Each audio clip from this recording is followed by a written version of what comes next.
మనం Havana tour continue చేయబోతున్నాం. Day 2. ఈ రోజు చాలా యాక్టివిటీస్ ఉన్నాయి చేయడానికి. ఈ రోజు మనం చూడబోతున్న ఫస్ట్ అట్రాక్షన్ వచ్చేసి ఏవియేషన్ మ్యూజియం. ఇది హవానాలో ఉంటుంది. ఒక చిన్న మ్యూజియం, గట్టిగా ఒక అరగంటలో చూసేయచ్చు. అప్పట్లో వీళ్ళ యుద్ధాల కోసం వాడిన పాత ట్యాంకులు, ఫ్లైట్లు అవన్నీ కూడా ఇక్కడ ఉంటాయి. ఒకసారి లుక్ వేసేద్దాం. వీళ్ళ మిలిటరీ వాహనాలు, జీప్లు ఇవన్నీ ఇదో మ్యూజియంలో పెట్టారు. పాత కారు ఇవన్నీ. ఇటువంటిది మనకు గోవాలో ఉంది. ఇప్పుడు మేము క్యూబా వచ్చి చూస్తున్నాం, కానీ గోవాలో కూడా మీరు ఎప్పుడైనా గోవా వెళ్తే చూడండి, అక్కడ కూడా ఇటువంటి మెరైన్ మ్యూజియం ఒకటి ఉంది. వీళ్ళు వాడే ఇక్కడ ఏమేమి ఉన్నాయి, ఏం వాహనాలు ఉన్నాయని చెప్పి ఇక్కడ రాశారన్నమాట.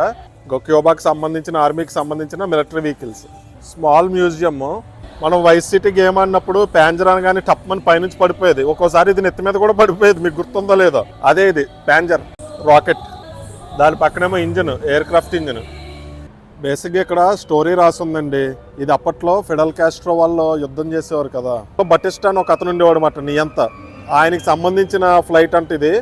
అప్పుడు వాళ్ళు కంట్రోల్లోకి తీసుకున్నారంట, సీజ్ చేశారు. బేసిక్గా యూఎస్ వాళ్ళు బటిస్టా కోసం తయారు చేసి, ఆయన యూఎస్కి ఫేవర్గా పనిచేస్తున్నాడు అని చెప్పి ఫిడల్ కాస్ట్రో, చెగువేరా వాళ్ళు గొడవ పెట్టి ఇక్కడ మొత్తం ఇక్కడ రెవల్యూషన్ తీసుకొచ్చి అప్పుడు కంట్రోల్లోకి తీసుకున్నారు. క్యూబాన్ కంట్రోల్లోకి తీసుకున్నప్పుడు బటిస్టా ఏం చేశారంటే ఆయన పారిపోయాడు అన్నమాట. అమెరికా పారిపోతే ఆయనకి సంబంధించిన యుద్ధ విమానాలు, మిలిటరీ వెహికల్స్. బటిస్టానే అతను ఫస్ట్ అసలు మిలిటరీకి సంబంధించిన వ్యక్తి, పాకిస్తాన్లో ముషరఫ్ లాగా. తర్వాత వీటన్నిటిని వీళ్ళు కంట్రోల్లోకి తీసేసుకొని పెట్టుకున్నారు అన్నమాట. ఇదిగో దీన్ని మ్యూజియం దోలా రెవల్యూషన్ అంటారు. క్యూబాలో వెరీ ఫేమస్ రెవల్యూషన్ మ్యూజియం అన్నమాట ఇది. అప్పట్లో పార్లమెంట్ లాగా ఇక్కడ ఉన్న ప్రెసిడెంట్లు అందరూ కూడా ఇందులోనే ఉండేవారు. తర్వాత దీన్ని 1960లో ఫిడల్ కాస్ట్రో వచ్చినప్పుడు దీన్ని మ్యూజియం కింద మార్చేశాడు అనమాట. అంటే తను ఇక్కడ ఉండలేదు. తర్వాత ఏం చేశారంటే దీన్ని మ్యూజియం కింద మార్చేశారు. ప్రస్తుతానికి ఇది క్లోజ్ మాట, రెనోవేషన్ జరుగుతుందంట. లోపలికి కలవలేదు. సైనికులు ఉంటారు కదా, పైన మధ్యలో సైనికులు ఉండి గంటతో పిలుస్తారు ఎవరైనా సరే అటాక్ చేస్తే. అది ఉందన్నమాట, ఒక మంచి స్టీమ్ విజిల్లా ఉంది. ఇక్కడ ఏదో స్కూల్లో, కాలేజ్కో సంబంధించిన స్టూడెంట్లు వచ్చి ఈ మ్యూజియం ఎదురుగా పెర్ఫార్మెన్స్లు ఇస్తున్నారు.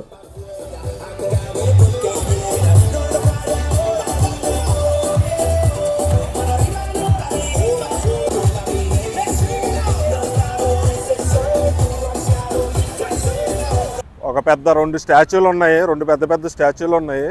చూద్దాం, ఫ్రంట్కి వెళ్ళి చూద్దాం. ఇక్కడ గుర్రం మీద ఉన్నారు కదా, ఈయన హొసమార్టీ అంటారు. వీళ్ళ నేషనల్ హీరో మాట. ఈయన పెద్ద విగ్రహం పెట్టారు. పిల్లలు, ఇప్పుడు మనం ఎక్కడికి వచ్చామో తెలుసా? హౌస్ ఆఫ్ చెగువేరా, లా కబానాది చెగువేరా అంటారు. చెగువేరా ఇంటికి వచ్చాం. ఇది హవానా క్యాపిటల్ సిటీలో. ఆయన అప్పట్లో మూమెంట్ అయ్యి రన్ చేశారు కదా. ఆయన ఫినాన్స్ మినిస్టర్గా పనిచేసింది ఈ ఇంటి నుంచే పనిచేశారంట ఆయన. దీన్ని హౌస్ ఆఫ్ చే అని చెప్పి ప్రస్తుతానికి ఇలాగా టూరిస్ట్ అట్రాక్షన్ కింద పెట్టారు. చూసారా, ఇంటి ఫ్రంట్ మీద చేయన్ ఉంది. లోపలికి వెళ్ళి మొత్తం చూద్దాం ఇప్పుడు మనం. అక్వివియో ఎల్ కమాండెంట్ ఎర్నెస్టో చెగువేరా అంటే చెగువేరా అప్పట్లో ఇక్కడ నివసించారని మీనింగ్. 1959లో ఈ చెగువేరా ఇంట్లో ఎక్కడెక్కడ ఏ రూమ్లో ఏమేమి ఉన్నాయి, ఎన్ని రూమ్లు ఉన్నాయని చెప్పి మొత్తం బిల్డింగ్ ప్లాన్ మొత్తం ఇక్కడ ఇచ్చారు. ఇది చెగువేరా ఆఫీస్ అంట. అప్పట్లో ఆయన ఎక్కడి నుంచో పనిచేసేవారంట. నీట్గా ఒక టెలిఫోను, ఒక బాక్స్ ఏదో ఉంది, నీట్గా కుర్చీ వేసి ఉందన్నమాట. బిల్డింగ్లోకి రాగానే హాల్లో ఇలాగ ఆయన ఫోటో ఉందన్నమాట, ఆయన పెయింటింగ్. చెగువేరా, ఫిడల్ కాస్ట్రో కలిసి ఉన్నప్పుడు ఫోటోలు. ఇక్కడ టైప్ రైటర్, ఒక రేడియో లాంటి మెషిన్ అవన్నీ ఉన్నాయన్నమాట. కొన్ని ఇన్స్ట్రుమెంట్స్ అవన్నీ ఉన్నాయి. స్పానిష్లో రాసి ఉన్నాయి, మనకు తెలియట్లేదు ఏంటని. సర్టిఫికెట్, ఆయనకి ఇవ్వబడిన సర్టిఫికెట్. ఆయన బెడ్రూమ్ అండి, ఎలా ఉందో చూడండి. సింగిల్ బెడ్, వార్డ్రోబ్ అవన్నీ ఉన్నాయి. చెగువేరాకి పెళ్ళి అవ్వలేదు ఏంటి మనకు తెలియదు, పెద్ద ఐడియా లేదు. మీకు తెలిస్తే చెప్పండి. మొత్తం ఏమేమి మంత్లో ఏమేమి జరిగినాయి అని చెప్పి ఉన్నట్టు ఉన్నాయి ఇక్కడ. జనవరి, ఫిబ్రవరి, మార్చ్. ఆయన ఫోటోలు, హిస్టరీకి సంబంధించిన ఎన్ని ఉన్నాయి, క్రానాలజీ అంటే ఇంక ఇక్కడ ఆల్రెడీ మెన్షన్ చేశారు.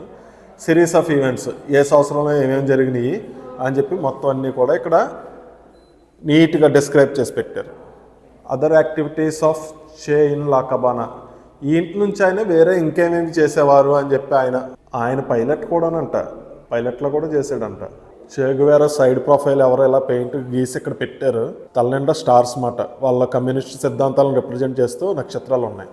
ఇక్కడ ఉన్న వస్తువులు ఉన్నాయి కదా. చెగువేరా ఏంటంటే క్యూబాకి రెవల్యూషన్ తర్వాత స్వతంత్రం వచ్చేసాక 2 సంవత్సరాలు మినిస్టర్ కింద చేశారు. తర్వాత ఇది నా పని కాదు, నేను ఇలా మినిస్టర్లో ఉండలేను, వేరే దేశాలకు వెళ్ళి అక్కడ కూడా స్వతంత్రం రప్పిస్తా అని చెప్పి బొలివియాకి బయలుదేరాడు. పాపం అక్కడ అతన్ని చంపేశారన్నమాట. ఆ టైంలో ఆయన వాడిన వస్తువులు అంటే ఇవన్నీ. చెగువేరా బుక్స్ కూడా ఎక్కువ చదివేవారంట. దాని గురించి ఇక్కడ ఉన్నారన్నమాట. ఇదిగో పవన్ కళ్యాణ్ కూడా జల్సాలు అలాగే బుక్స్ అయ్యి ఎక్కువ చదువుతాడు కదా, ఈ ఇన్స్పిరేషన్ తోటే అనుకుంటా. త్రివిక్రమ్ ఏమన్నా మరి క్యూబా వచ్చాడు ఆ టైంలో. సరదాగా డాబా ఎక్కితే వ్యూ చూడండి, మెంటలెక్కేసింది దెబ్బకి. మెంటలే సముద్రం పక్కదంతా కనిపించేదంతా కూడా హవానా సిటీ, షిప్ యార్డ్. ఇక్కడ నుంచి చూస్తే సిటీ మొత్తం కనబడుతుంది. ఇదంతా కూడా సముద్రం. సిటీ మొత్తం చాలా బ్యూటిఫుల్గా కనబడుతుంది ఇక్కడికి. ఎగ్జాక్ట్ చేగువేరా హౌస్కి ఆపోజిట్ ఇలాగ పెద్ద క్రైస్ట్ స్టాచ్యూ ఉంది. హవానాలో క్యాజిల్, డెల్మోరో క్యాజిల్కి వచ్చేసాం. లైట్ హౌస్ అవన్నీ ఉన్నాయి, సముద్రం పక్కన కట్టారు దీన్ని. Famous attraction, very beautiful. Havana సిటీలో సూర్యాస్తమం అవుతుంది.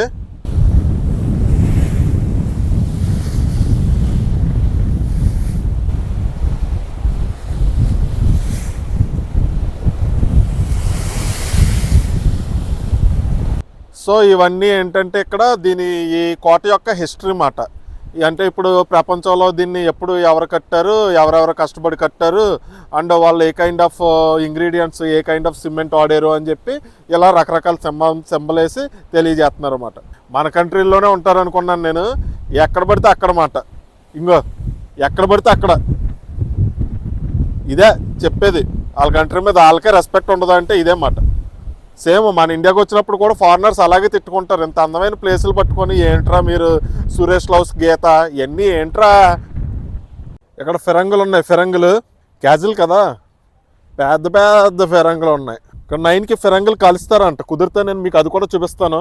ఫిరంగులు కాల్చడం ఇప్పుడు వచ్చి నేను ఎప్పుడు చూడలేదు, ఫస్ట్ టైం ఎక్స్పీరియన్స్.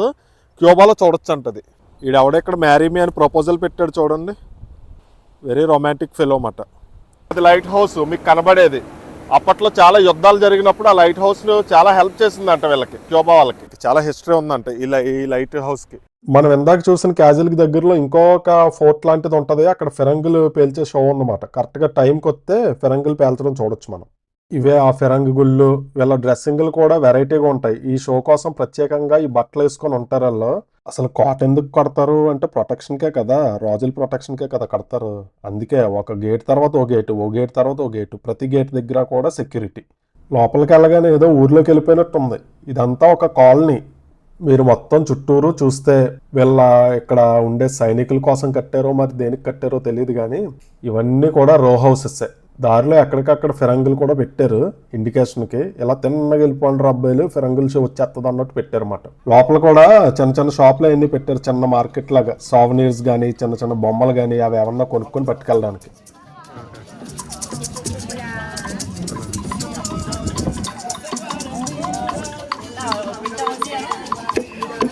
ఇందులోకి ముందు కూరేస్తారు అన్నమాట. కూరేసి పెట్టేస్తారు. ఇవన్నీ కూడా ఇవే ఫిరంగి గుళ్ళన్నీ. ఈ ఫిరంగి గుండు కాల్చే షోని చూడడానికి కరెక్ట్గా ఈ స్పాట్లో నిలబడి ఉండాలి మనం. అటు పక్కన ఇటు పక్కన కొంచెం దూరం మెయింటైన్ చేయాలి.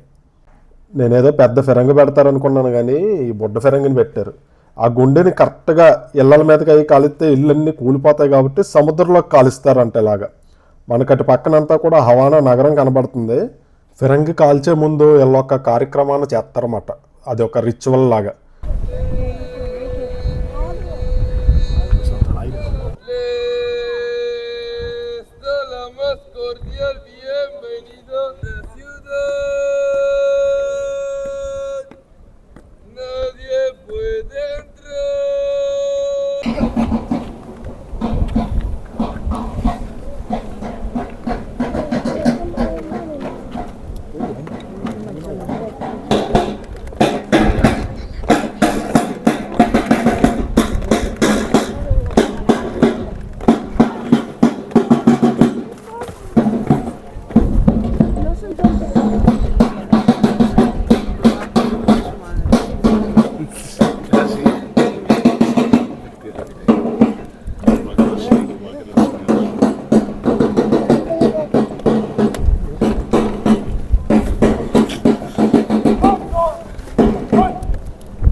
That's okay.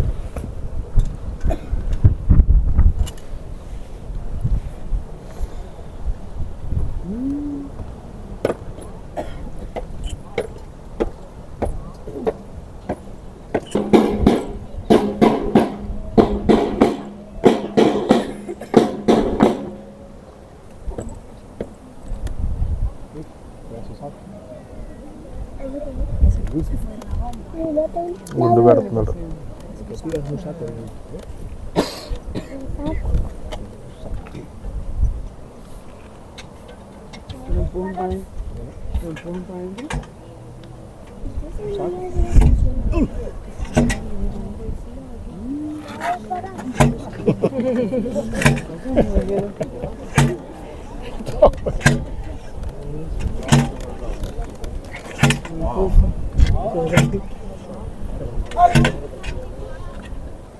Comenzó su construcción en el año 1763. Señor, Barba Salva, a mi orden.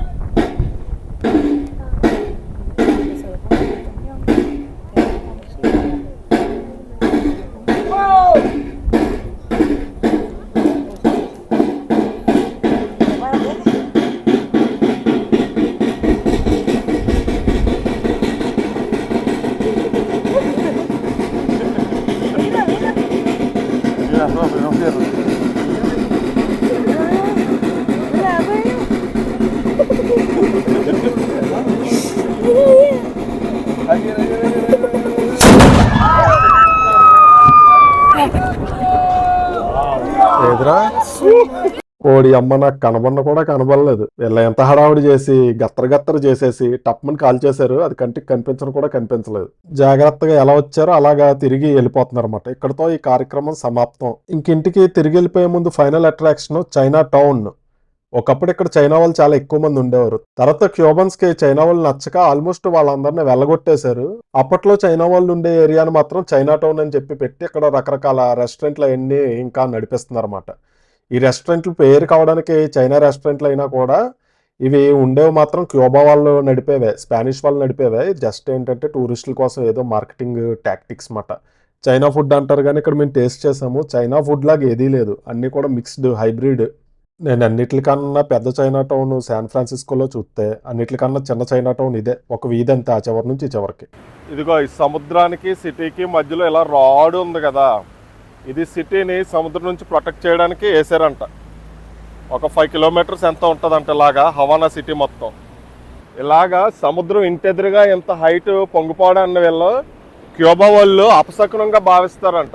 అందుకే ఇటు సైడ్ ఎవరో ఉండడానికి లోకల్ క్యూబా వాళ్ళు పెద్దగా ఇష్టపడరంట.